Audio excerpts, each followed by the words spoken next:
Greetings and welcome to week 8 of our Mapping Our World course. Joseph Kursky here, your instructor. This week we delve into something that is related to last week's discussion. Actually, we had a 2-week discussion on symbolization. Remember, maps are representations of reality, and we have to choose carefully how we're going to symbolize data on maps. This week, we're going to talk about simplification and classification. Let me explain what those are. Simplification is related to this representing the world onto a 2D or 3D printed or digital map, because again, we've got a lot going on in our world. We've got a lot of detail. And the more you get into a larger and larger scale, you more realize how much detail there is. Are you going to map every single tree in a wetland or a forest? Are you going to map clumps of trees? Are you going to map just general that this is tree cover? Or how much detail are you going to get into?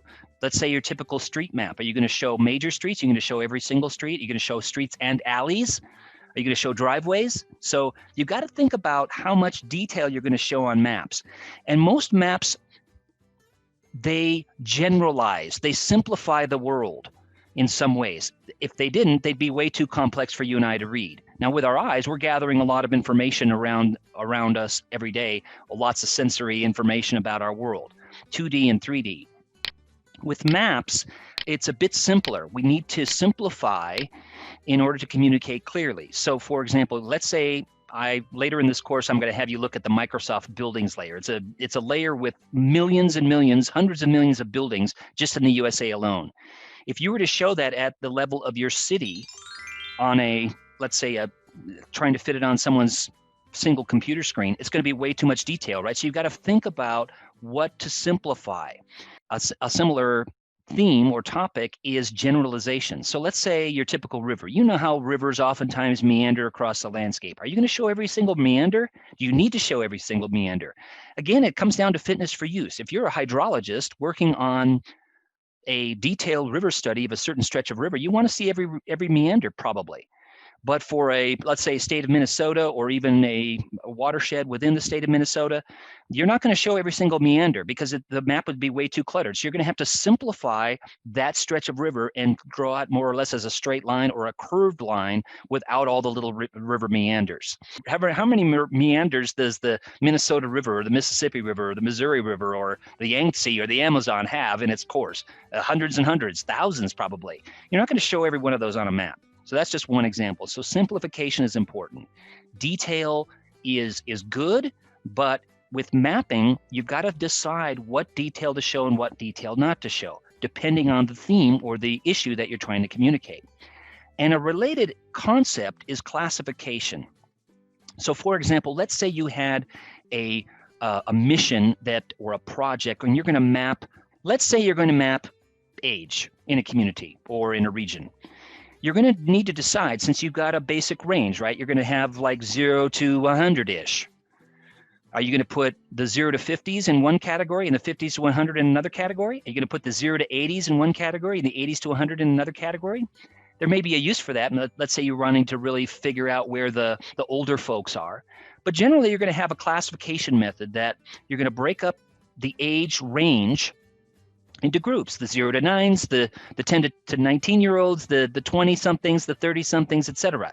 That's a logical way that people often break up age, but it doesn't have to be that way. You could break it up in terms of, you could take the mean of the age in that community and then divide it into 1 standard deviation from the mean, 2 standard deviations from the mean. You could divide it up into equal interval. In other words, the same interval for every category. You could say, I've got let's say 100 census tracts that I'm mapping for age, and I'm going to divide that up into quantile. If I had 100 census tracts and let's say I've got 5 categories, well then basically 20 census tracts are going to be in each category in a quantile kind of a classification. So you've got a lot of choices here with classification. And again, like we were talking about earlier, the way that you classify the data, as we'll see in this course, really impacts the way that your end audience, whether it's just a couple colleagues or the general public or somewhere in between, group of researchers, consume and interpret your data. So again,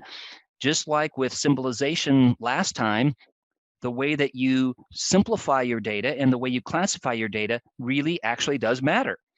And it's kind of fun actually to experiment with the different ways to classify data. And you'll see that, taking, for example, USA counties, end up with the classification of equal interval, equal area, standard deviation, quantile, natural breaks. Every one of those 5 that I just listed looks different depending on the variable. Okay, so you pick a variable, let's say median age, like we were talking about earlier. If you map median age in different classification methods, it's going to look different.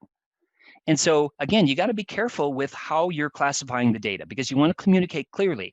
And one classification method, just like one map projection, just like one scale, doesn't meet all needs. That's why we have so many choices, is because depending on the variable, we might want to pick out really where the clumps are, or the in a standard sort of a distribution, where that main body of people are, median age, median income, what are the characteristics that you're mapping.